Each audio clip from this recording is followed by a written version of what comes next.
अस्सलाम वालेकुम। अच्छा, तो अगर आप एग्रीकल्चर ग्रेजुएट हैं और पीपीएससी जैसे इम्तिहानात की तैयारी कर रहे हैं ना, तो एक टॉपिक है जिसे आप बिल्कुल भी नज़रअंदाज नहीं कर सकते, और वो है फोटोसिंथेसिस। चलें आज मिलकर इसे समझते हैं और इसे अपनी कामयाबी की कुंजी बनाते हैं। तो सबसे पहले एक बहुत ही पावरफुल एग्जाम लाइन देखते हैं। सोचें ज़रा, सिर्फ एक जुमला इस पूरे प्रोसेस की अहमियत बता देता है। फोटोसिंथेसिस के बगैर इस ज़मीन पर जिंदगी का तस्वुर ही नहीं किया जा सकता। कितनी बड़ी बात है ये। लेकिन हम एग्रोनॉमिस्ट के लिए तो इसकी अहमियत और भी कई गुना बढ़ जाती है। क्यों? क्योंकि ये सिर्फ फसलों की पैदावार की बुनियाद ही नहीं है, बल्कि ये हमारे इम्तिहानात का एक कोर टॉपिक है। तो भाई, इसको समझना तो कामयाबी के लिए लाजमी है। चलें अब जरा इस पूरे अमल के ब्लूप्रिंट पर नजर डालते हैं, यानी इसकी जो कोर केमिकल इक्वेशन है।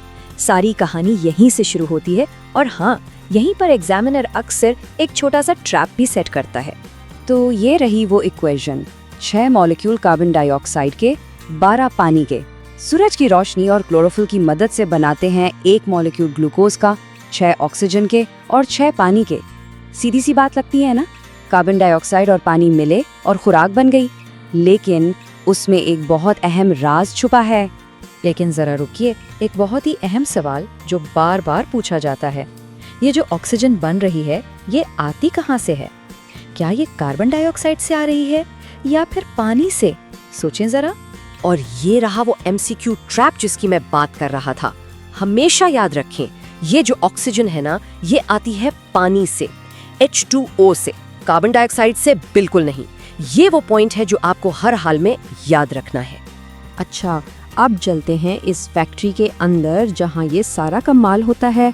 फोटोसिंथेसिस के आप कह लें 2 बड़े डिपार्टमेंट्स हैं या 2 फेजेस। एक है लाइट रिएक्शन और दूसरा है डार्क रिएक्शन।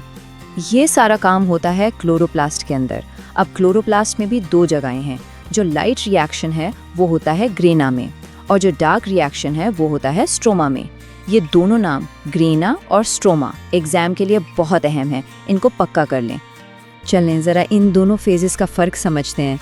देखें, लाइट रिएक्शन सीधा सीधा रोशनी पर डिपेंड करता है। ये ग्रेना में होता है और इसका काम है पानी को तोड़कर ऑक्सीजन बनाना और साथ में एनर्जी करेंसी यानी ATP और NADPH तैयार करना। दूसरी तरफ है डार्क रिएक्शन जो स्ट्रोमा में होता है। इसे रोशनी की डायरेक्ट ज़रूरत नहीं होती। ये लाइट रिएक्शन से मिली हुई एनर्जी यानी ATP और NADPH को इस्तेमाल करता है और कार्बन डाइऑक्साइड से पौधे की असल खुराक यानी ग्लूकोज बनाता है। और हाँ, डार्क रिएक्शन का एक स्टार प्लेयर है, एक एंजाइम जिसका नाम है रूबिस्को। ये कोई मामूली एंजाइम नहीं है, ये ज़मीन पर सबसे ज़्यादा पाया जाने वाला एंजाइम है। इसका काम है हवा से कार्बन डाइऑक्साइड को पकड़कर साइकिल में शामिल करना। तो रूबिस्को का नाम बिल्कुल नहीं भूलना। ठीक है, तो थ्योरी तो हो गई। अब आते हैं असली दुनिया में, फील्ड में। देखते हैं कि कौन से फैक्टर्स हैं जो फोटोसिंथेसिस की रफ्तार पर और नतीजतन हमारी फसलों पर असर डालते हैं। ये वो जगह है जहां हमारी एग्रोनॉमी की नॉलेज काम आती है। तो जो सबसे अहम फैक्टर्स हैं उनमें शामिल है रोशनी, कार्बन डाइऑक्साइड की मिक़दार, टेम्परेचर, पानी की दस्तयाबी और ख़ुद पौधे के अंदर क्लोरोफिल कितना है। इनमें से कोई भी एक चीज़ अगर कम हो जाए ना, तो वो लिमिटिंग फैक्टर बन जाती है और पूरी पैदावार को रोक सकती है। अब टेम्परेचर की बात करें तो एक बहुत ही दिलचस्प फ़र्क सामने आता है। जो हमारे C3 प्लांट्स हैं जैसे कि गंदम या चावल, उनको 20 से 25 डिग्री का मौसम पसंद है।